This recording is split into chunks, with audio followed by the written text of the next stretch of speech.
wir fangen doen, de Christophe. OK. Le 7 décembre 2000, à Nice, le Parlement européen, le Conseil et la Commission ont proclamé la Charte des droits fondamentaux de l'Union européenne. Mesdames et messieurs, bienvenue chez le MEDES. Bienvenue à cette nouvelle édition de EU-Talk, aujourd'hui sur les 20 ans de la Charte des droits fondamentaux de l'Union européenne. Je vous prie de nous excuser un peu, on a pris un peu de retard à cause de certains problèmes techniques qui mènent ici, qui ne nous font pas vous offrir une interprétation. C'est pour ça que nous proposons là de tenir cette EU-Talk en français. Donc ça fait 20 ans que l'Union européenne s'est donné une charte des droits fondamentaux qui par la suite a été inclus dans le traité de Lisbonne en 2009.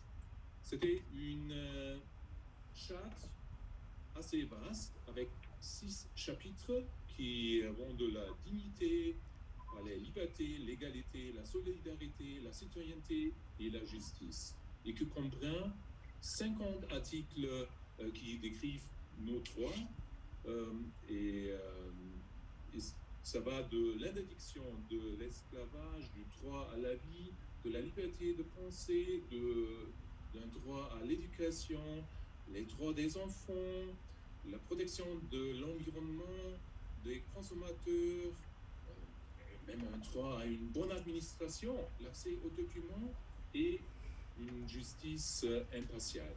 Tout ça se trouve dans cette charte qui s'applique à l'Union européenne, ses institutions et les États membres lorsqu'ils appliquent le droit de l'Union. Le Parlement européen a vraiment poussé dans ce sens-là pour avoir une telle charte décrivant les droits fondamentaux sur lesquels notre Union est basée. Même si elle reprend certains instruments et points qui étaient déjà impliqués repris dans la Convention européenne des droits de l'homme, cette charte représente quand même une innovation. Parce que pour la première fois, on a aussi, parmi les motifs interdits de discrimination, le handicap, l'âge ou par exemple l'orientation sexuelle. En plus, cette charte contient, comme je vous ai déjà expliqué, le droit à l'accès aux documents, la protection des données et la bonne administration. Le Parlement a déjà demandé en 1979 l'adhésion de la communauté européenne à la Convention européenne des droits de l'homme et quelques années plus tard aussi l'adaptation des droits et libertés fondamentaux. On a dû attendre encore l'année 2000 et l'année 2009 pour l'entrée en vigueur.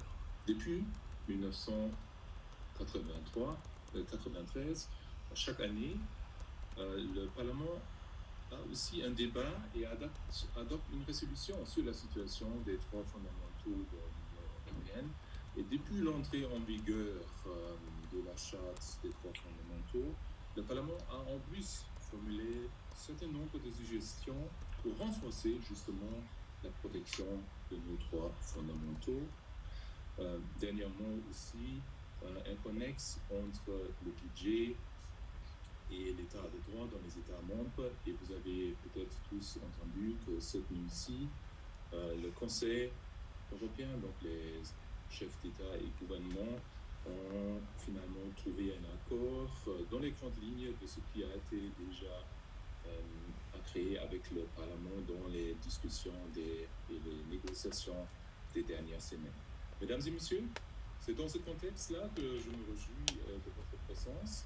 Nous allons en discuter de cette 20 ans de la Charte des droits fondamentaux aujourd'hui avec nos invités, avec le juge Frans Biltjen de la Cour de justice de l'Union européenne, les 2 députés européens du Luxembourg, Madame Isabelle Wissler-Lima et Charles Goerens, et la journaliste et membre de la Commission consultative des droits humains au Luxembourg, Ines Koschat, et la modération sera assurée par mon collègue Jonathan Ponchon. Cette e-talk vous est proposée en coopération avec les collègues de la représentation de la Commission européenne au Luxembourg. Et c'est Stéphane Poppelberg qui va clôturer cette e-talk à la fin. Merci d'être avec nous aujourd'hui. Jonathan, c'est à toi. Merci beaucoup Christophe Schröder, et tu as déjà fait allusion à l'actualité, et je voudrais commencer directement avec notre panel en parlant un peu de l'actualité. Actualité pourquoi? Aujourd'hui, le Conseil ou cette nuit, disons hier soir, le Conseil a trouvé un compromis pour le budget européen pour les 7 ans à venir, qui est un budget historique. On parle de 1,8 billion d'euros, donc 1800 milliards, et c'est pour la première fois dans l'histoire que l'Union européenne va s'endetter, ou va prendre des dettes ensemble. Mais ce qui est aussi historique, c'est que pour la première fois lié au budget de l'Union européenne, il y a un mécanisme sur l'état de droit. Et c'est justement de cela que je voudrais parler avec vous, parce que si on parle mécanisme de l'état de droit, bien sûr, cela concerne aussi la charte des droits fondamentaux. Donc on a le lien avec notre sujet d'aujourd'hui, et je commencerai par vous, Madame Isabelle Wieseler. Donc avoir cette conditionnalité maintenant dans le budget européen, bien sûr il y a certains obstacles, on en parlera. On peut considérer ça comme un succès? Un succès parce que rien n'a été changé au texte, parce que c'était pour nous absolument impératif que cette liaison à l'état de droit soit là, et rien n'a été changé au texte. Donc ça, c'est très très important. Par contre, je ne vous cacherai pas que je suis extrêmement déçue du délai qu'il va y avoir avant que ce ne soit appliqué, même si après il y a une rétroactivité, peu importe. Et j'espère que M. Bilchen va pouvoir nous éclairer. J'ai entendu des délais comme de 1 an et demi à 2 ans. Je trouverais personnellement que c'est une catastrophe. On est de nouveau en train de montrer une extrême lenteur au niveau de l'Union européenne, qui en fait n'est pas acceptable, pas dans ce domaine-là. Alors je ne sais pas, je sais que nous-mêmes devons respecter l'état de droit, les procédures doivent être ce qu'elles sont, on ne peut pas ne pas les respecter, mais j'espère bien qu'on va pouvoir réduire ce temps et qu'on ne va pas devoir attendre 2 ans pour voir une vraie implémentation. Très très clair. On donnera aussi la parole au juge François Bilchen tout à l'heure aussi pour répondre à ces questions. Par contre, je rappelle aussi à nos auditeurs que François Bilchen, de par son rôle de juge de la Cour de justice de l'Union européenne, ne peut pas se prononcer sur des questions politiques, mais seulement sur des questions juridiques. Donc ça à garder en tête pour tout le monde. Et donc il ne s'agit pas d'une mauvaise volonté de la part du juge ou d'une non-volonté de ma part de poser certaines questions. Charles Goerens, la même question à vous aussi, Isabelle Wieseler, votre lecture de cet accord? Dans le Conseil de l'Union, le Conseil européen qui vient de se terminer, je crois que tout est historique là-dedans. La première fois que le Parlement européen, la Commission et le Conseil peuvent s'entendre sur une période de programmation financière de 7 ans qui se distingue par rapport aux périodes précédentes par le recours à l'emprunt. Donc un plan de relance qui sera d'une certaine façon annexé au fonctionnement du budget de l'Union européenne. Et je dirais aussi que le mécanisme qui est prévu pour obliger les 2 pays qui, le cas échéant, sont sous haute surveillance se conforme aussi au traité, ne fût-ce que pour les raisons qui lient l'application des droits fondamentaux à l'aspect financier et budgétaire de la question. On peut aussi partager l'impatience de ma collègue Isabelle pour ce qui est de l'entrée en vigueur assez tardive de cette disposition, Néanmoins, on ne peut pas invoquer l'état de droit, le fonctionnement de l'état de droit, tout en refusant à un pays ou à deux pays de poser la question à la Cour de justice, la question de savoir si le mécanisme retenu tient la route avec le traité de l'Union européenne. Donc je crois que si 1 an et demi ou 2 ans d'attente sont le prix à payer, je suis prêt à le faire, parce que c'est quand même une avancée. Reste cependant les autres violations de l'état de droit. Tout n'a pas un rapport avec les finances de l'Union européenne. Je pense notamment à la violation des droits des minorités qui est présente dans ces 2 États. Je pense aussi à les 2 États, l'Hongrie et la Pologne. La Hongrie et la Pologne, bien entendu. Je pense aussi à la façon dont ces 2 États essaient de museler la presse, tout l'espace de libre expression de la presse ou de la limiter dans ses moyens de diffusion. Et je pense aussi à la justice qui est à la botte du pouvoir. On envoie des juges à la retraite pour les remplacer par des juges qui sont conformes à la ligne du parti qui gouverne le pays. Ça, c'est le 2e volet, et là, nous n'avons pas encore avancé. Parce que là, la sanction qui est prévue, in fine, c'est la privation du droit de vote dans le Conseil des ministres des pays qui, les cas échéants, sont reconnus coupables de violation des droits fondamentaux dans l'Union européenne.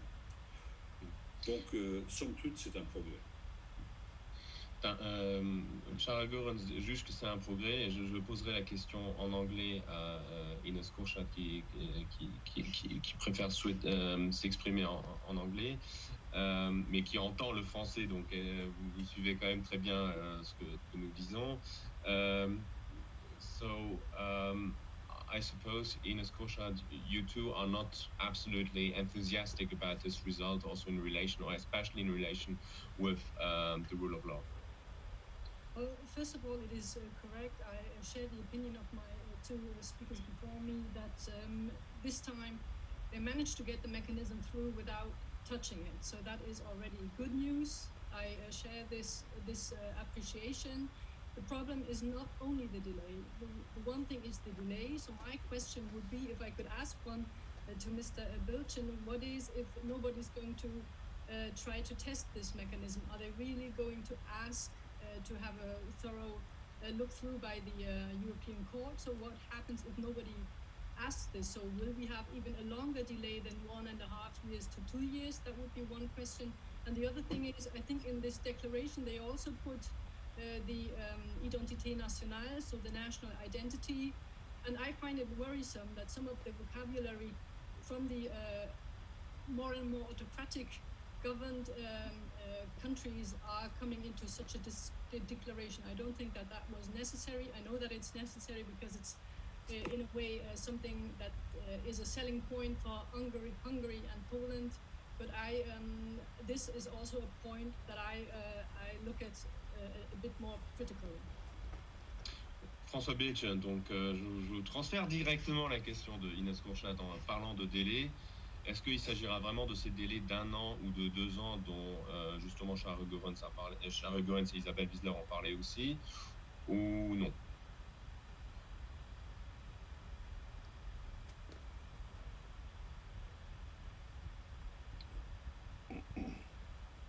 On n'entend rien. Si, non.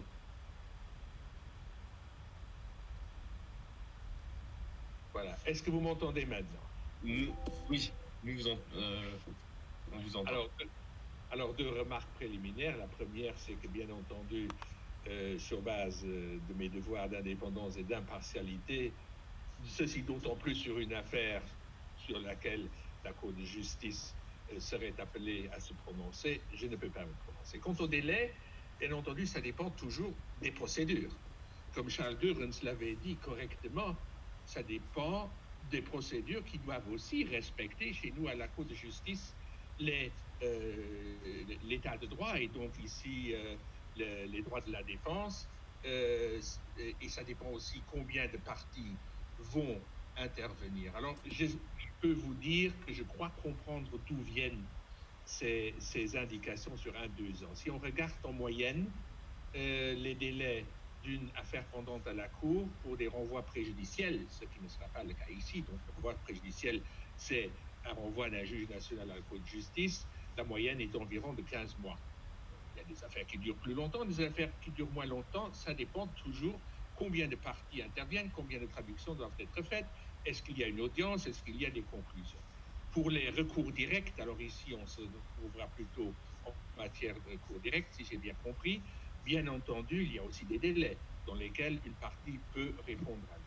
Ce que je peux quand même vous dire, c'est que la Cour de justice fait toujours de son mieux d'être aussi vite que possible. Il ne pas prolonger des délais, mais la Cour de justice doit respecter les délais qui sont prévus dans le statut et dans son règlement de procédure. Pour vous dire quand même que même si là je reviens à des renvois préjudiciels, que la Cour de justice peut travailler très vite en matière de procédure préjudicielle d'urgence. On a par exemple le mandat d'arrêt européen, on en parlera peut-être encore parce que là on a mis en œuvre la charte des droits fondamentaux. On peut donner une réponse à un juge en déant les 3 mois. Ici, ce ne sera pas le cas. Ici, ce ne sera pas le cas puisqu'il y aura donc des recours directs où il y a des positions contradictoires et où la Cour de justice doit respecter ses propres délais. Elle le fera, mais la Cour de justice est quand même connue. Je crois que ça ressort aussi, par exemple, des rapports de la Cour des comptes, que la Cour de justice essaye de respecter et respecte ses propres délais. Monsieur Bilchen, la Cour de justice est justement un élément de compromis qui a été trouvé dans cet accord, vu que c'est la Cour de justice justement qui pourra être l'acteur final qui devra trancher sur des violations sur l'état de droit. Donc est-ce que cet aspect-là, vous direz, démontre encore plus le rôle de la Cour de justice qui se trouve renforcé à travers cette décision? Je crois que c'est un élément normal du fonctionnement de l'Union européenne et justement que la Cour de justice ait le rôle d'interpréter et d'appliquer uniformément le droit de l'Union. Et nous avons connu, si je parle maintenant des recours en annulation, il y a quand même eu des recours en annulation récents. La Cour de justice a tranché la question. Par exemple, si je prends la Hongrie et d'autres contre la décision du Conseil de l'Union européenne sur la répartition des demandeurs d'asile. Un accord pris sous présidence luxembourgeoise, où effectivement il y avait des recours devant la Cour de justice. Encore récemment, la Cour de justice a tranché sur 2 recours en annulation de la Pologne et de la Hongrie sur la nouvelle directive détachement, où la Cour de justice a dit que la directive détachement n'était pas contraire au droit primaire. Le rôle, c'est toujours de voir si des décisions de droit secondaire sont conformes au droit primaire, et c'est le rôle de la Cour de justice, et la Cour de justice doit le faire en toute sérénité, mais aussi en respectant ses propres délais. Entendu. Revenons maintenant vraiment à la source de notre débat ou notre sujet de débat aujourd'hui. Est-ce que je peux dire un mot? Oui, allez-y. Oui, je crois que nous sommes ici en face d'un jeu institutionnel extrêmement compliqué. Il est européen, donc c'est compliqué, c'est toujours compliqué. Ce qu'il faut ajouter, c'est que la Commission joue un rôle central dans l'activation du processus. C'est la Commission qui va définir en fait la procédure appliquée au niveau européen, et c'est le Conseil qui tranchera ensuite. Donc c'est pas seulement la Cour de justice qui risquera d'être à l'origine de certains retards dans l'application de l'accord qui a été trouvé hier et aujourd'hui, mais c'est aussi le fonctionnement de l'Union européenne. Et le Parlement européen ne se lassera pas d'inviter la Commission à préciser au plus vite la manière dont on entend mettre en musique ce processus. D'accord. Si j'ose ajouter, c'est justement ce qu'il faut toujours avoir en tête. La Cour de justice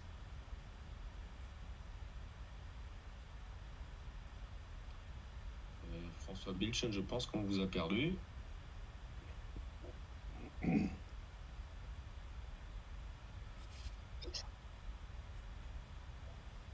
Votre micro est de nouveau éteint. Voilà. Est-ce que ça marche mieux maintenant? Oui, on vous entend de nouveau. Juste pour dire, pour confirmer ce que Charles a dit, la Cour de justice ne s'autosaisit jamais. Elle est saisie et ensuite, il faut voir la procédure par laquelle elle était saisie et puis c'est la procédure qui va être déclenchée. Donc revenons maintenant définitivement sur le sujet de le sujet propre de notre débat, donc la charte des droits fondamentaux. Et je voudrais faire un petit, bon, on n'est pas assis autour d'une table, mais j'appelle ça quand même un petit tour de table autour de nos intervenants pour vous poser la question: quel est pour vous l'esprit, ou si je puis dire l'âme de cette charte des droits fondamentaux de l'Union européenne, tout en vous priant de répondre seulement en une phrase. Isabelle Wiesler, Charles Goerens, Ines Kourchat et après François Belchin. En une phrase, vous demandez l'impossible là. C'est vraiment comme une constitution de l'Union européenne. Nous avons, et quand je lis, d'ailleurs, je l'ai relu pour notre débat, et en fait, ça fait du bien de voir tout ce que nous avons mis au centre de notre Union européenne. Ça commence par la dignité humaine, ça continue par les libertés. Et si je ne devais dire que ces deux choses-là, j'aurais déjà... C'est tout un programme. Et puis je trouve que nous avons vraiment des valeurs dont moi je suis absolument convaincue qu'elles sont universelles. Nous mettons la personne, l'être humain, dans toute sa dignité, au centre de tout ce que nous disons et de ce que nous faisons. Et je dois dire que c'est pour ça que je me sens vraiment à l'aise. Charles Goerens. J'arrête. Je dirais la même chose que Isabelle Wiesler, mais sous une autre forme. Je trouve que l'âme de la Charte des droits fondamentaux, c'est le principe de l'irréductibilité de la dignité humaine. D'accord. Ines Kourchat? I agree on both points, but I would also add that the character now of this charter actually is that it added social and socio-economic and political and individual rights to what beforehand was expected more to be like an economic union. So I think that this dimension of social and human rights that came into place with the Fundamental Rights Charter is one of the most important aspects, certainly for the citizens of Europe. Finalement, François Belchin.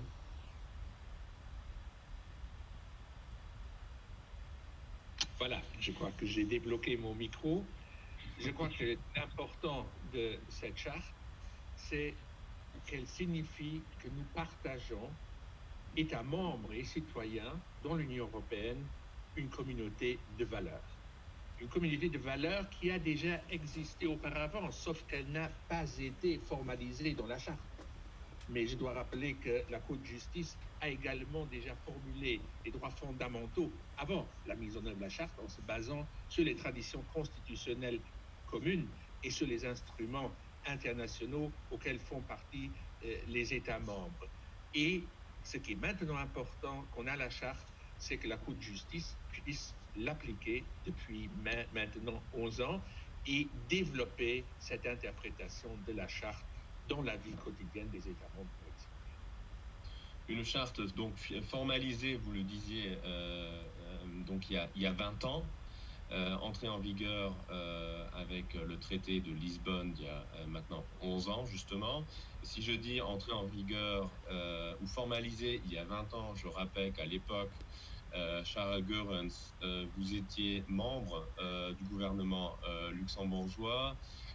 Si vous vous rappelez de cette époque, quels étaient les débats autour de cette charte et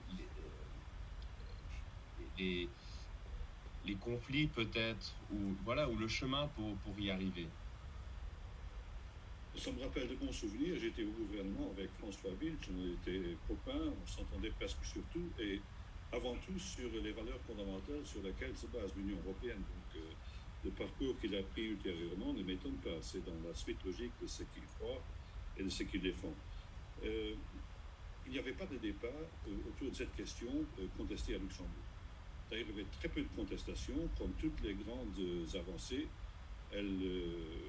Elles s'affirment dans le temps, mais elles se passent très souvent dans l'indifférence générale. Je ne peux pas dire qu'il y avait une adhésion politique très forte. Je n'ai jamais entendu personne dire, se lever ce matin, « Ah, aujourd'hui, on entre dans l'ère de l'application de la charte ». Ce n'est pas comme ça que ça se passe. Moi, je crois que ce qui est important à retenir, c'est que depuis 1945, l'Union européenne, les États membres de l'Union européenne, n'ont cessé de s'intégrer davantage, de s'inscrire davantage dans le respect des valeurs fondamentales. Si l'Union européenne, au début, a été avant tout axée sur les avancées économiques, ce n'est pas la seule raison qui explique pourquoi les droits sociaux et économiques auxquels vient de faire référence Mme Kurchat n'étaient pas entrés dans les textes. C'est parce que c'est plus difficile de codifier les droits économiques et sociaux que ceux qui sont issus, en fait, de la Révolution française. Hein? Et puis, pour codifier les acquis de la Révolution française, il a fallu plus de 100 ans. René Cassin, je crois que c'est dans les années 20 qu'il a accouché sur papier les principes qui nous guident depuis, aussi bien dans la Convention universelle des droits de l'homme que dans la Convention européenne des droits de l'homme, que dans la Charte des droits fondamentaux. Tous ces textes se ressemblent sur des pages entières, comme deux gouttes d'eau. Donc, il n'y avait pas de débat contestataire sur l'entrée en vigueur de la Charte et la manière dont elle serait appliquée. Il y avait tout au plus des discussions entre initiés.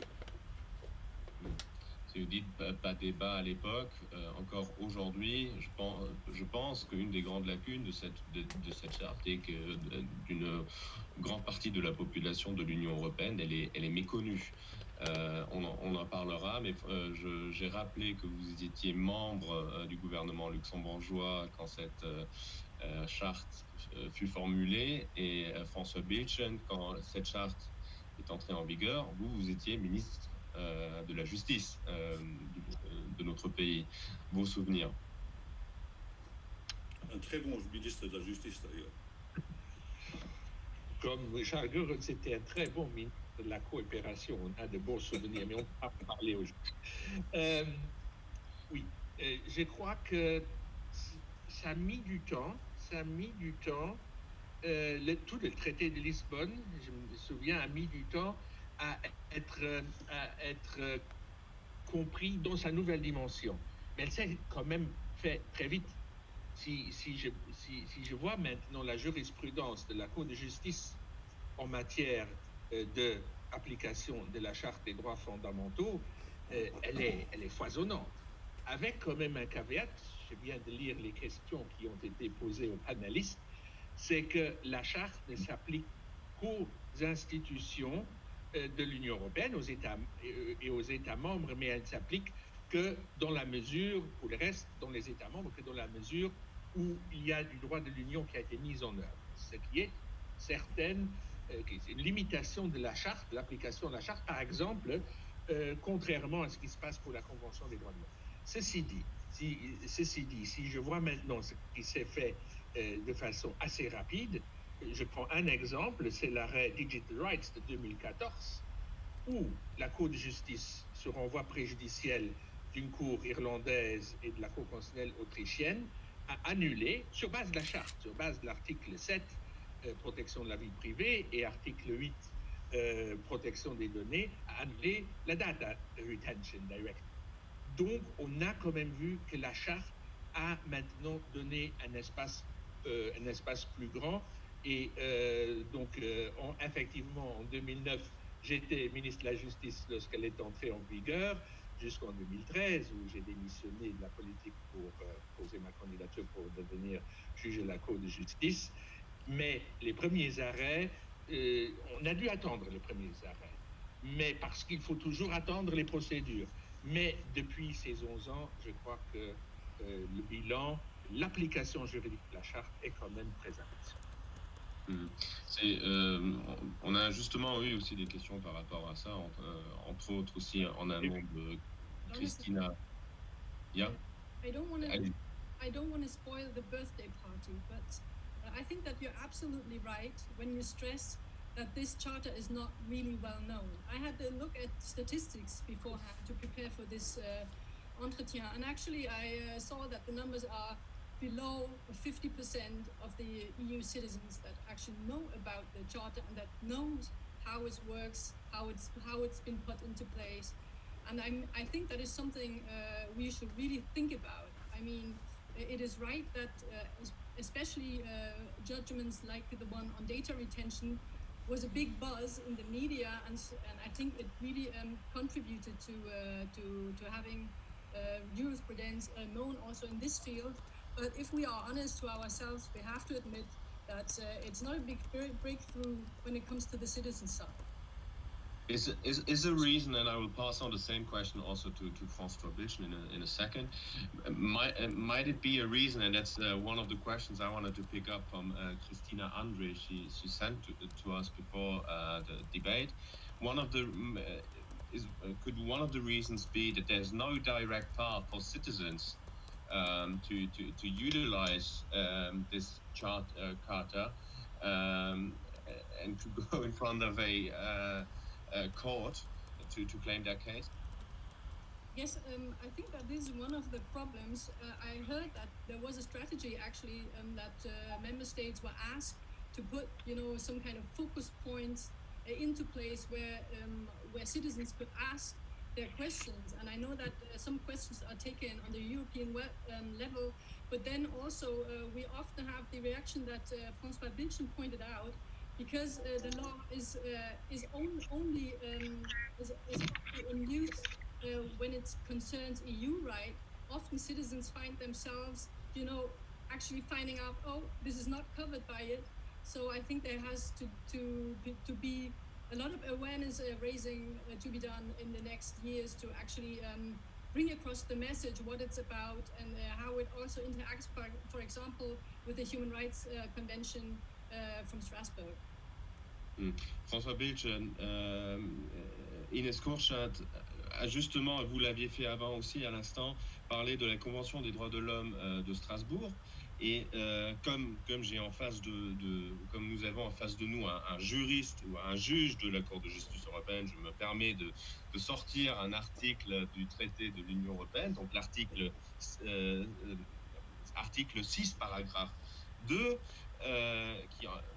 qui prévoit l'adhésion de l'Union européenne à la Convention des droits de l'homme, ce qui s'est toujours pas fait. Et justement, il y a eu un jugement de la Cour de justice de l'Union européenne, où vous étiez d'ailleurs un des juges, qui délibérait que l'Union européenne ne pouvait pas devenir accéder à la Convention des droits de l'homme. Et là, vous vous êtes référé sur le traité sur le fonctionnement de l'Union européenne. Donc, comment est-ce que les institutions doivent agir pour que finalement l'Union européenne, en tant qu'entité, puisse aussi, elle, sous-signer la Convention des droits de l'homme? Oui, merci. Je répondrai en 3 temps. Le premier, c'est pour revenir juste à la question que la charte s'adresse aux États membres que si le droit de l'Union est mis en œuvre. Il y a quand même énormément de renvois préjudiciels qui justement sont saisis, ou le juge national est saisi par un citoyen qui invoque la charte à l'égard d'un droit national où ce droit national met en œuvre le droit de l'Union. On en avait encore récemment un renvoi de la Cour administrative luxembourgeoise. Deuxièmement, quant à l'adhésion à la Convention européenne des droits de l'homme, nous avons pas mis un jugement, mais un avis a été demandé, en notre avis, si l'acte d'adhésion, pas si la Convention, mais si l'acte d'adhésion était conforme au droit de l'Union. Et nous avons répondu qu'il y avait un certain nombre de problèmes qui n'étaient pas résolus dans cet acte d'adhésion et que pour ça, l'Union européenne ne pouvait pas, sur base de cet acte, adhérer à la Convention des droits de l'homme. Maintenant, la balle est de nouveau dans le camp des institutions européennes et notre avis de 2013 donne effectivement, fait le catalogue des questions où nous avons trouvé que l'autonomie du droit de l'Union n'était pas assurée, notamment en ce qui concerne l'interprétation aussi du droit de l'Union, où l'Union européenne, où la Cour de justice doit être compétente pour l'interprétation du droit de l'Union européenne. Il n'y a pas une instance, l'Union européenne peut être soumise à un contrôle externe, mais pour l'interprétation du droit de l'Union lui-même, c'est la Cour de justice qui doit le faire. Tout ça se trouve dans notre avis sur l'adhésion, et je pense que c'est maintenant aux institutions de faire. Ceci dit, c'est mon dernier mot quand même, tant que l'Union européenne ne fait pas partie de la Convention n'est pas applicable telle qu'elle. Ceci dit, depuis toujours, la Cour de justice applique et prend en compte la Convention des droits de l'homme. Il y a notamment l'article 52, paragraphe 3 de la Charte qui dit que là où une disposition de la Charte a la même signification qu'une disposition de la Convention, c'est la disposition de la Convention telle qu'elle a été interprétée par la Cour de Strasbourg qui sert de jurisprudence minimale pour la Cour de justice qui peut aller plus loin. Donc même si l'Union européenne n'est pas encore membre de la Convention européenne des droits de l'homme, la Cour de justice prend en considération les dispositions de la Convention européenne des droits de l'homme. Mais je veux quand même revenir à ce que vous venez de dire. Vous disiez que justement la balle est dans le camp des institutions européennes pour que l'Union puisse adhérer à cette convention. Alors quelles sont les étapes, quels sont les actes que les institutions doivent entreprendre? Vous l'avez expliqué aussi dans l'avis, merci de m'avoir corrigé, prononcé. Oui, mais il faut que l'Union européenne négocie un nouvel acte d'adhésion avec le Conseil de l'Europe pour adhérer à la Convention européenne des droits de l'homme, parce qu'il faut savoir, c'est une des difficultés institutionnelles. Normalement, c'est un État membre qui est membre qui adhère à la Convention européenne des droits de l'homme. Ici, c'est l'Union européenne qui comprend de nouveau des membres. Donc ça pose aussi des questions, par exemple procédurales, pour d'autres membres du Conseil de l'Europe qui ont adhéré à la Convention européenne des droits de l'homme, mais qui ne sont pas membres de l'Union européenne. Donc il faut un nouvel acte d'adhésion. S'il y a un nouvel acte d'adhésion qui a été signé, mais pas encore mis en œuvre entre l'Union européenne et le Conseil d'Europe, et les membres du Conseil d'Europe, on peut toujours envisager qu'un État membre, une institution, demande, comme en 2013, l'avis de l'Union européenne sur cet acte d'adhésion. Mais pour le moment, la balle est dans le camp, donc d'abord de l'Union européenne qui doit de nouveau faire un nouvel acte. Entendu. J'en profite pour encore piquer une question qu'on a reçue en amont de notre échange, cette fois-ci de Lucie Placereau, qui est professeur de EU Economic Law à La Haye aux Pays-Bas. Et donc parlons un peu aussi vous parliez à l'instant ensemble avec Ines Kourchat aussi de la jurisprudence qui a eu grâce à la charte. Parlons maintenant d'autres articles. Et là, il s'agit de l'égalité des sexes et l'égalité des genres. Et Madame Placereau pose la question. Soulignons la nécessité de l'égalité des sexes.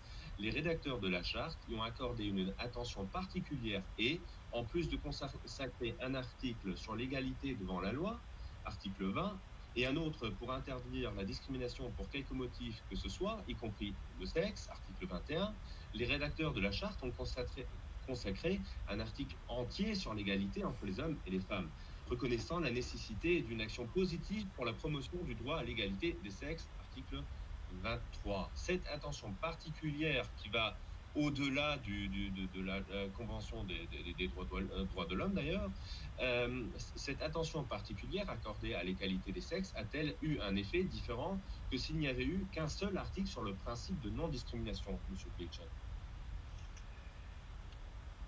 J'essaye de... Oui, je suis de nouveau unmutable.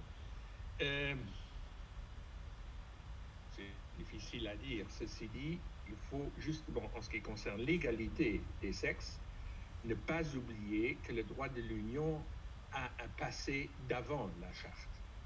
Et donc, si on retourne d'ailleurs au traité de Rome, qui ne contenait presque pas de dispositions sociales, il y en avait notamment une, c'était l'égalité de rémunération entre hommes et femmes, dont on discute encore aujourd'hui. Je crois que les collègues présents du Parlement européen mettent beaucoup de temps sur cette question.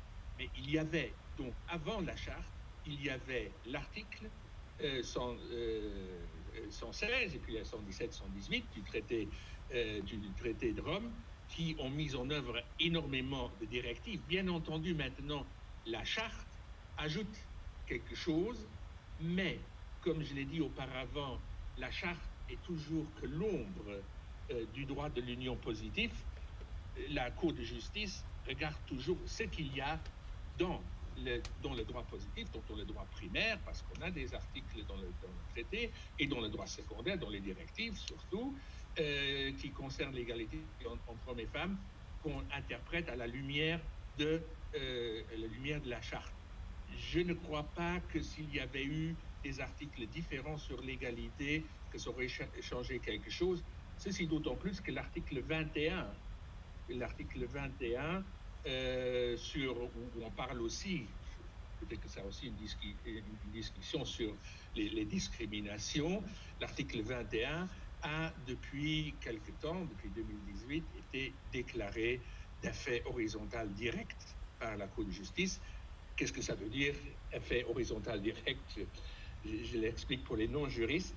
Ça veut dire que ce droit à la non-discrimination peut être réclamé d'un particulier à un particulier, ce qui joue un très grand rôle dans les relations de travail, où justement, suite à l'article 21 de la charte, un particulier, donc un travailleur, peut agir directement contre la discrimination par rapport à son emploi. J'espère que... On retrouve donc encore une fois le lien pour l'application directe pour le citoyen et le texte de la charte. Justement, pour dire j'interviens justement parce que là, la charte a ajouté quelque chose aux directives, parce que les directives n'ont pas d'effet horizontal direct, alors que la charte pas tous les articles, mais l'article 21, par exemple, a un effet direct horizontal. Une raison pourquoi j'ai choisi aussi cette question, parce qu'en effet, il s'agit d'une question d'actualité politique. Et là, Monsieur Pilchen, je vous rassure, je passerai aussi la parole à nos eurodéputés pour faire la lecture politique. Si je dis actualité politique, je parle des droits de la femme en Pologne, les questions de l'avortement plus précisément. Nous allons y venir. Lors de la dernière session du Parlement européen en novembre, il y avait un débat sur les droits fondamentaux. Et le rapport là-dessus s'appelle le rapport Dalli, Claire Dalli, c'est l'eurodéputé qui est le rapporteur sur ce sujet. Et donc, ce rapport fait la lecture sur la situation des droits de l'homme ou sur des droits fondamentaux dans l'Union européenne, et il est assez critique par rapport à la situation. Donc, il évoque manque de respect des minorités, des médias qui ne sont pas libres dans certains pays, d'une concentration médiatique, un manque de protection aussi des lanceurs d'alerte. Charles Goerens et Isabelle Wiesler, vous avez voté pour cette résolution. Peut-être vous pouvez motiver votre vote pour notre audience. Isabelle Wiesler. Je voudrais simplement réagir un tout petit peu par rapport à ce qu'on a dit, parce que c'est vrai qu'il y a eu un avant par rapport à la charte, et on a toujours l'impression, on veut se convaincre que l'évolution va toujours dans un certain sens. Or, on voit bien, et avec ce que vous venez d'évoquer, que ce combat pour la démocratie, pour les droits fondamentaux, il ne s'arrête jamais. Le jour où on arrêtera de le faire, on les perd. On voit bien que c'est pas comme si l'histoire n'allait que dans un sens. Il y a aussi des revers. Et je crois que ça, c'est quelque chose de vraiment d'important, d'être conscient que si on arrête le combat, eh bien, on perd. Ce n'est pas quelque chose d'acquis, et sur les acquis, on continue à construire. Il y a aussi la possibilité des retours. Et donc, ce rapport, je voudrais dire quelques remarques par rapport à ce rapport, et par rapport, vous avez dit, c'est le rapport d'Ali. Or, c'est une députée qui est de l'extrême gauche, et quand nous travaillons au Parlement européen, nous avons la grande chance de pouvoir travailler et trouver des compromis entre les différents groupes. Surtout quand on travaille sur les droits de l'homme. Or ici, ce qu'on appelle les grands groupes, les groupes au milieu, au centre, le PPE, le Renew, les Verts et les socialistes, ont trouvé des compromis, mais d'ailleurs élaborés aussi par ce député. Mais l'attitude de ce groupe donc d'extrême gauche a été de ne même pas voter pour son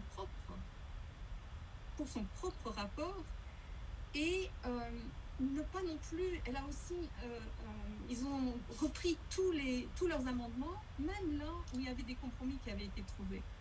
Il faut dire que c'est pas, pour nous, c'est très désagréable quand on arrive à travailler d'une certaine façon. Il y a des concessions qui sont faites, il y a des compromis qui sont trouvés. On arrive à donner à parler d'une voix au Parlement européen, et puis il y a comme ça des choses qui se passent et qui jettent une ombre en fait sur le travail qui est fait, alors que ce sont les extrêmes. D'ailleurs, vous en parlez de temps en temps. Très souvent, vous avez Heidi Hedwig qui vote de la même façon, alors que tous les autres trouvent un consensus. Pour en revenir sur les droits fondamentaux et sur ce qui...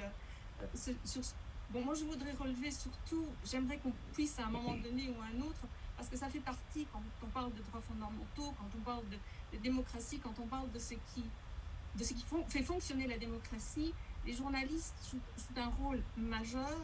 Et la façon dont on traite les journalistes aujourd'hui dans le monde pose vraiment problème. J'aimerais qu'on puisse à un moment donné parler de ce qu'on appelle SLAPP, parce que les puissances... On en parlera. Voilà, sont de plus en plus... Mais c'est aussi quelque chose qui revenait dans le rapport, cette protection des journalistes.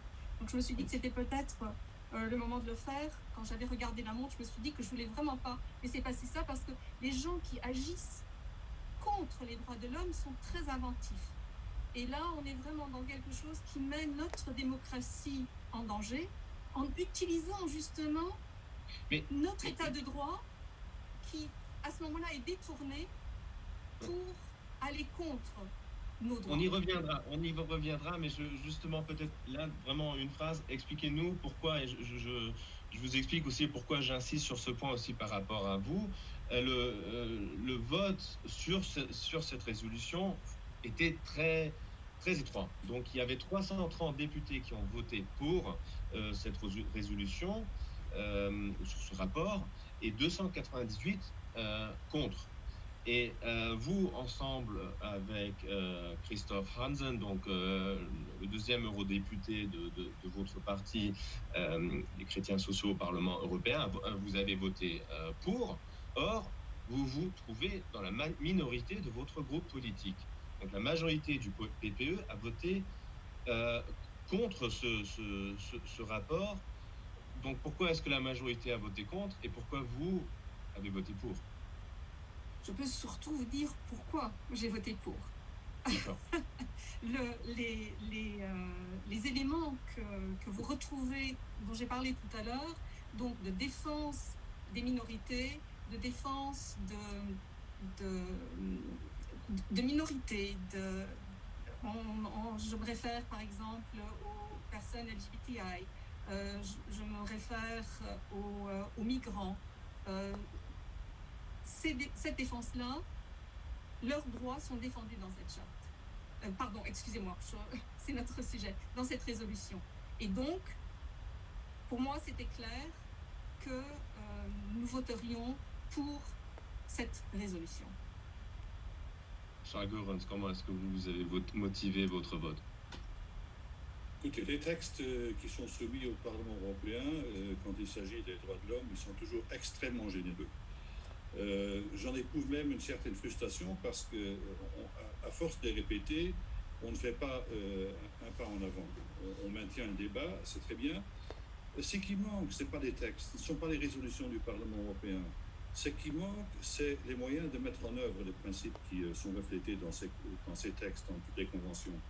Nous avons la Convention européenne des droits de l'homme, nous avons la Charte des droits fondamentaux, nous avons des institutions, notamment l'Agence des droits fondamentaux à Vienne, qui dépend directement de la Commission. Nous avons de la Cour qui, en matière normative, fait un travail exemplaire. S'il n'y avait pas la Cour, on aurait moins de droits.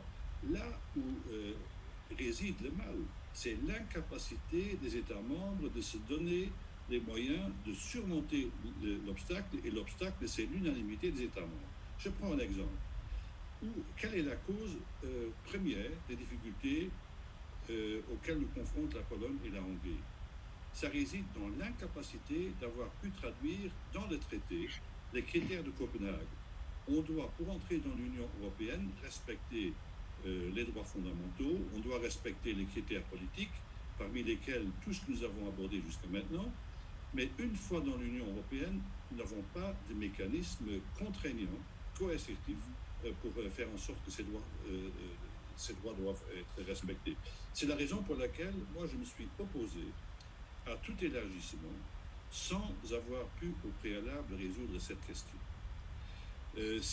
Alors, les améliorations apportées, c'est d'abandonner l'unanimité en matière de prononcer des sanctions à l'encontre d'un État comme la Pologne et la Hongrie, parce qu'on assiste impuissamment à la dégradation des droits de la presse, à la politisation de la justice. Pourquoi? Mais c'est parce qu'on a omis de l'inscrire dans le traité. Alors, je ne sais pas si on arrivera à surmonter ces obstacles. Nous sommes à la veille d'une conférence sur l'avenir de l'Union européenne. On va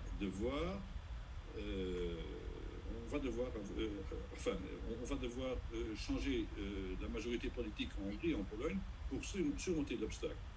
Mais je crois que ces pays font aussi des jeunes. Il y a les accords de visite. Je vous coupe parce que je trouve un détail particulièrement intéressant dans votre discours. Vous parlez à plusieurs reprises, vous épinglez la Pologne et l'Hongrie. Et Isabelle Wieser, en effet, a mis en évidence que la rapporteure de ce texte dont nous parlons, sur le rapport sur les droits fondamentaux, n'a pas voté pour son propre texte. Elle a justifié, entre autres, son vote ou le fait de ne pas voter pour son propre texte par le fait que des amendements de son groupe de épingler certains pays, parce que ce qui est intéressant, quand on lit ce rapport, on ne retrouve pas le terme Pologne, on ne retrouve pas le terme Hongrie, on a parlé des journalistes, donc liberté de la presse, lanceur d'alerte. Elle voulait aussi que le nom de Julian Assange s'inscrive dans ce rapport. Donc ce rapport reste un peu... On a des fois l'impression qu'il y a une pudeur de gazelle, si je puis dire. Donc on parle d'un État membre qui ne respecte pas les droits de la femme. Et on comprend très bien que ce rapport parle de la Pologne. Mais pourquoi est-ce que c'est pas stipulé précisément, Charles Goerens, après il faudrait lui cela aussi. Il faut connaître le jeu institutionnel et le jeu parlementaire. Qu'est-ce qui se passe lorsqu'on a ce genre de résolution, ce genre de rapport? Tous les groupes politiques ont soit le rapporteur, soit le rapporteur ou un co-rapporteur, et puis il y a les rapporteurs fictifs. Et ils essayent de trouver un consensus. Alors, si vous voulez attaquer nommément la Pologne et la Hongrie, vous n'aurez pas de majorité. Donc, il y a toujours un choix. Qu'est-ce qu'on va promouvoir dans une résolution? Vous avez le choix ou bien de n'avoir aucune résolution, donc l'incapacité du Parlement européen de se prononcer sur une question aussi importante, ou bien vous faites des compromis, non pas sur le fond, mais sur des éléments qui risquent d'irriter ou de susciter l'incompréhension ou la révolte des États incriminés. Ça, c'est le jeu permanent. Je ne suis pas satisfait de tout cela, mais le système européen, tel qu'il fonctionne à l'heure actuelle, est toujours conçu pour avoir, notamment au plan législatif, le consensus. Alors, le compromis, c'est la règle. C'est la raison pour laquelle vous avez parfois des messages dilués qui peuvent être frustrants pour les rapporteurs qui voulaient, qui voulaient aller plus loin. Isabelle Wieser, je vous laisse Oui, réagir. je voudrais j'ai perdu là pendant quelques secondes la fin, la connexion n'était plus là, mais par rapport à ce que vient de dire Charles Goerens, c'est tout à fait juste.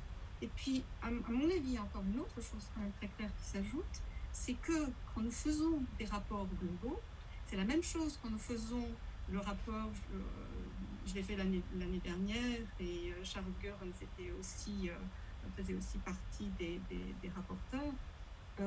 Et là, cette année, je le fais de nouveau, c'est le rapport sur les droits de l'homme et la démocratie, l'État dans le monde.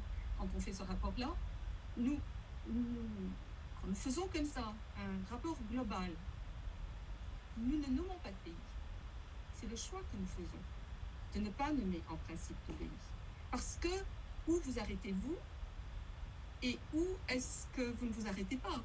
C'est-à-dire, si je nomme celui-là, pourquoi est-ce que je nommerai pas l'autre? C'est vraiment un choix. Par contre, le Parlement européen n'hésite pas à faire des résolutions sur des pays. On en fait tout le temps. Que ce soit sur des pays de l'Union, que ce soit sur des pays hors de l'Union. Toutes les séances parlementaires, nous avons des résolutions qu'on appelle des urgences, et on traite de problèmes spécifiques dans des pays. Nous avons des résolutions sur des tas de points précis. Mais quand on fait comme ça, quand c'est global, quand ça concerne l'ensemble, eh bien voilà, c'est en fait une convention, si vous voulez, non écrite, mais qu'on respecte. Et puis vous avez ces extrêmes qui justement ne cherchent absolument pas un consensus et à faire porter un message par le Parlement européen. Ils ne se sentent d'ailleurs pas particulièrement européens et ils se focalisent sur des choses et ils ont surtout envie de faire, excusez-moi l'expression, mais de faire du cinéma. C'est ce qui compte pour eux. Ouais, je passe la parole à Ines Korch. Donc bien sûr, les journalistes aiment s'il y a plus de cinéma, plus d'action, et le fait de rechercher des compromis et sortir peut-être des expressions qui puissent faire mal ne satisfait peut-être pas l'opinion publique qui attend des déclarations claires. Est-ce que les explications fournies par Charles Goerens et Isabelle Wieser vous satisfait? Ines Korch in English. Are you happy with the explanations we've just received on this report? I think that that the European Union is in a crisis, and I really think we are at a point where we should name horse and rider, as you say. I think. So let's do that now. So I think I can understand that it's critical if you only blame or only point fingers at specific countries. And I know that Hungary and Poland, they really like to play this game. You're always pointing the fingers at us, and you're not pointing the fingers at others. And I think there is some truth in that, because if you look into the report on the fundamental rights, you will see other countries as well having serious problems when it comes to human rights. I'm just thinking about, for example, give us a few examples. Yeah, I'm thinking about asylum rights in Greece, for example. That is one of the points. I'm thinking about press freedom and impunity in Malta. So there are a lot of countries that you could look into, and you will find that there are problems when it comes to fundamental rights. So I do agree. I consider myself to be a journalist from a weekly newspapers that's not so much into headlines, but that likes to actually explain and to give background, but I do understand citizens being fed up by this kind of not naming horse and rider, not saying clear words when they are necessary. I'm just thinking about the Commission's president, Ursula von der Leyen, who also was very timid in supporting Vera Jourova in her statements when it came to fundamental rights. So I think there are moments that are crucial moments where it is really absolutely necessary to be clear on the rights that we're talking about and clear on the people and on the countries, or let's say governments, because it's not the whole country, it's not the population that we're aiming at, but the governments. And then we should, of course, name horse and rider. That's transparency that we need to actually get to the root of the problem. Talking about transparency, and you said you are a journalist from a weekly newspaper, Luxemburger Land, weekly newspaper from Luxembourg, obviously. You named a few countries, so speaking about fundamental rights, is everything perfect in Luxembourg? No, of course not. I mean, also in Luxembourg, there are plenty of things that we could still be doing. Yeah. I'm thinking, for example, there was the recent report on fundamental rights in Luxembourg that came out, and some of the things, that are bigger things is, for example, how the LuxLeaks, how the trial went, and we were glad that we had the highest court, taking position for press freedom and also for the whistleblower there. But this is not, we cannot take it for granted. So we also have, for example, when it comes to racism, we have a problem there of I would just like to get back to this LuxLeaks example, because in preparation of this conversation, of this conference, I had a former journalist contacting me, and who is a former journalist for a reason, because he was fed up. He wanted to do articles, investigative journalism on the big four companies, and his outlet said that it would not be appropriate to do that in Luxembourg. It was not your newspaper. I won't disclose which one I'm talking about, but I mean, that's also a bit of a systemic problem, isn't it? Yeah, but I mean, this is a scissor that starts already in the newsrooms. So if there is, a newsroom, for example, your editor-in-chief that tells you not to write about stories, then of course we have a problem. But I would imagine that these kind of problems, you will not find them in a European report on human rights. What you will find in the in these kind of reports are mostly the things that, for example, the Press Council knows about, that are maybe also, somebody called into the media monitoring that's happening on the EU level. So just to point out that also these reports are just have a limited scope, because they talk to specific people, to specific organizations, and unfortunately, probably not to that journalist that contacted you. Indeed. I want to. Est-ce que je peux simplement... Je vous laisse réagir, et de toute façon, après, vous aurez une autre question. Mais je vous laisse réagir. C'est une demi-phrase, simplement pour dire que nous avons eu des résolutions sur Malte, sur ce qui s'est passé. Elle existe, elle a été faite. Nous avons fait une résolution sur la République tchèque. Nous avons fait une résolution sur la Bulgarie. Le Parlement européen is not shy. Ça, je ne voudrais vraiment pas. Je ne voudrais vraiment pas que ça reste comme image, parce que ce n'est pas le cas. Oui, je suis d'accord sur ce point, parce que en fait la pression pour so the pressure that's actually coming to stop impunity on Malta is actually coming from the European level. That is true. I agree with that, but it's not always the case. I just want to point out some of the resolutions, have some impact, especially when there is no other voice that's actually saying anything. I mean, in Malta, the situation is rather desperate. If you know that this is it's not only about the murder of a journalist, but it's an endemic problem in the system of the Maltese government, where it's also about corruption and further systemic problems. Charles Goerens, bien sûr, je vous laisse réagir aussi par rapport aux propos de Ines Kourchat.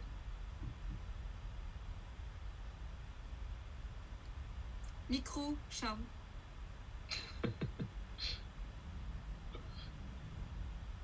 Ça va maintenant? Oui. Oui. Le rapport sur lequel s'est déclenchée notre présente discussion, c'est le rapport sur les droits de l'homme à l'extérieur de l'Union européenne. Donc là, il n'est pas question de stigmatiser l'un ou l'autre pays à l'intérieur de l'Union européenne, bien que je sois d'avis qu'avant de faire la leçon au reste du monde, nous devons balayer devant notre porte. Et j'entérine aussi... Le rapport, il parlait, là dont on parlait, il parlait de la situation au sein de l'Union européenne, pas à l'extérieur. Isabelle avait fait référence au rapport auquel nous avons travaillé. Ça, c'est le rapport qui porte sur l'extérieur. Ah, ok, oui, on est d'accord.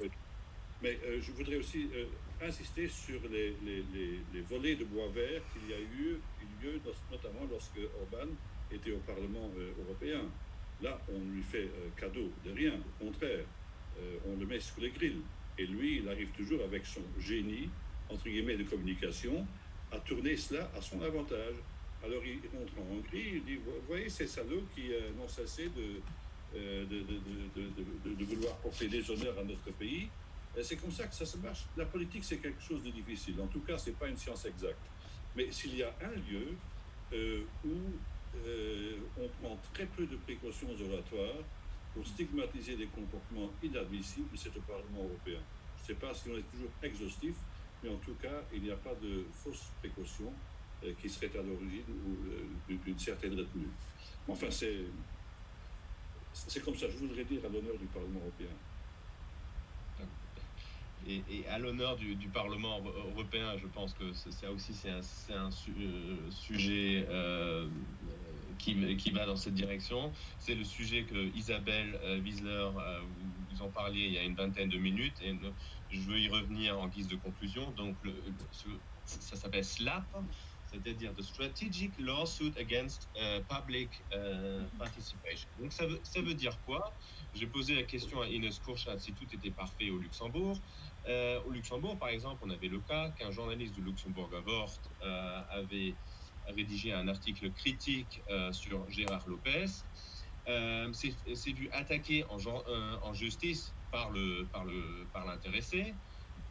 Le journaliste du Luxembourger Wort, ensemble avec son journal, a remporté le cas, mais bien sûr, se faire attaquer en justice par un multimillionnaire qui a les moyens d'enchaîner un procès après l'autre complique la vie du journaliste. Et là, je sais que le Parlement européen travaille justement sur ces questions pour renforcer le rôle du journaliste. Donc, Isabelle Wieseler, éclairez-nous. Je vais faire court. En fait, les puissants qui ont les moyens de faire des procès à la chaîne et qui, d'un point de vue financier, qui ne leur coûte pas beaucoup, puisqu'ils ont tout simplement les moyens, mettent des journalistes dans des positions où ils ne peuvent plus travailler, et aussi dans des positions quasiment de faillite personnelle. Et on a écouté plusieurs journalistes exposer leur situation dans la Commission des droits de l'homme, et j'ai trouvé que c'était ce qui me dérange le plus dans cette situation, c'est qu'on utilise notre état de droit, où chacun a le droit donc de se défendre, de faire un procès quand il estime qu'il n'est pas traité convenablement, et ce droit, il doit bien sûr continuer à exister, mais là, il est détourné et il est utilisé d'une manière tout à fait malhonnête, mais on reste dans l'état de droit.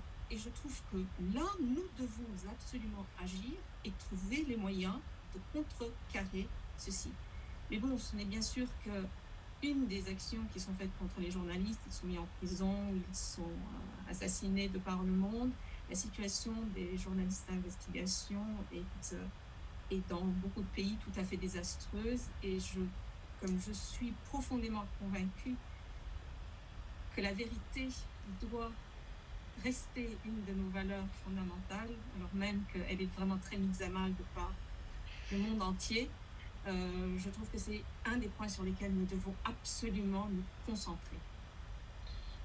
Merci beaucoup à nos intervenants et je passe donc vraiment là pour conclure la parole à Stéphane Koppelberg de la représentation de la Commission européenne au Luxembourg, avec qui nous avons organisé ce webinaire, et Isabelle Wiesler, vous parliez à l'instant que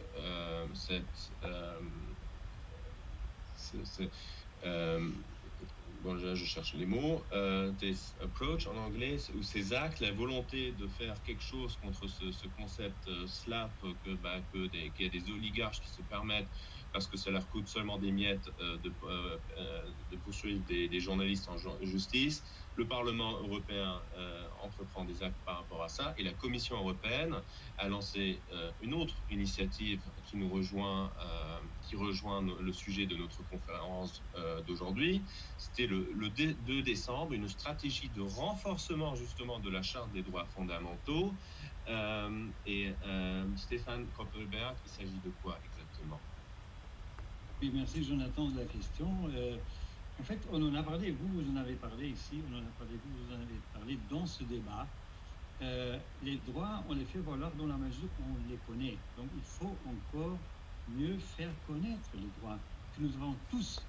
Donc, et ça, sur 3 niveaux. Les citoyens, nous-mêmes tous en tant que citoyens, tous les citoyens doivent savoir quels droits ils ont dans le cadre aussi de cette charte des droits fondamentaux. Les États membres aussi, il faut qu'ils prennent conscience, et les institutions européennes. Déclinons ça un tout petit peu, pour les citoyens, nous, on sait qu'il y a 60% des personnes qui veulent savoir plus sur leurs droits. Donc, nous, on va lancer une campagne d'information. Et nous allons utiliser, par exemple, aussi le programme Erasmus pour viser les jeunes. Et bien sûr, nous invitons aussi les États membres à suivre notre exemple, parce que l'information européenne, c'est quelque chose qu'il faut faire à tous les niveaux, pas seulement Parlement, Commission, c'est aussi les États membres qui doivent expliquer tout ce qui est l'Union européenne. Après, il faut aussi, parce que les citoyens demandent aussi, il faudrait bien savoir quelles instances il y a auxquelles ils peuvent s'adresser. Alors justement, nous, on veut aussi donner des moyens d'action à la société civile, et là, on invite les États membres à instaurer des organismes, là où il n'existe pas encore, dans chaque État membre, pour veiller à ce que les droits fondamentaux soient respectés. Au niveau des États membres, on en a parlé aujourd'hui, bon, il y a maintenant un rapport annuel. Vous avez parlé beaucoup au départ, surtout sur l'Hongrie, la Pologne, État de droit. Bon, maintenant, il y a un rapport. Nous, en tant que Commission européenne, on a fait ça en coopération aussi avec les États membres, et sur la base d'une méthodologie transparente, et on veut que ce soit une base objective. C'est un sujet que souvent on tourne dans l'émotionnel, facilement. Mais nous, on veut que ce rapport annuel soit objectif, donne une base objective. Et bon, l'autre chose, c'est évident, mais il faut quand même aussi dire, nous, en tant qu'institution européenne, le Parlement, aussi qu'on respecte tout ce qui est dans la charte des droits fondamentaux.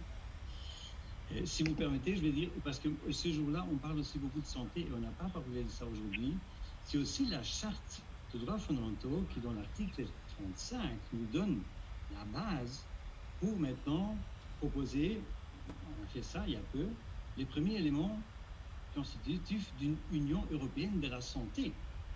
Parce que l'obligation d'assurer un niveau élevé de protection de la santé humaine est définie dans l'article 35 de ce sens. Et on a parlé aussi d'antiracisme, bon, on a déjà mentionné l'article 21 déjà. Donc, on a aussi lancé une stratégie antiracisme. Donc, je crois que cette charte de droits fondamentaux nous est très utile. Et je voudrais quand même aussi, pour finir, dire une chose. On parle beaucoup de tout ce qui reste à faire. C'est vrai, rien n'est jamais parfait. Mais on a aussi dit qu'on fait des progrès. C'est jamais les grands progrès qu'on veut faire, mais on fait des progrès peu à peu. Et je crois quand même, si on est honnête et on regarde autour de l'Union européenne, je crois qu'au niveau des droits fondamentaux, on peut être fier de ce qui a été fait dans l'Union européenne. Il reste à faire, on l'a dit, mais il faut aussi regarder à l'extérieur de l'Union européenne. Et je crois que dans cette comparaison, on est pas mal. Je profite pour remercier tout le monde, et surtout nos intervenants, les élus du Parlement européen, Mme Wiesler, M. Goerens, le juge, à la Cour de justice de l'Union européenne, M. François Bilchen, et Mme Kupschat, journaliste au Letzeburger Land, et aussi, bien sûr, Jonathan et Christophe, je vous remercie pour la bonne coordination avec vous, le bureau du Parlement européen.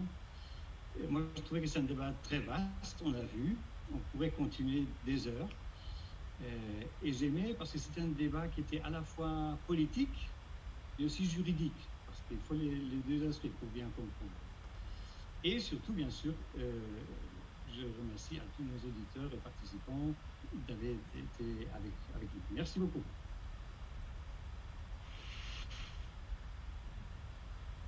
Merci aussi. Merci. Bon Merci. week-end. Bonne fin de journée. Et à la prochaine. Mais Gaspard, monsieur le juge. Je reste.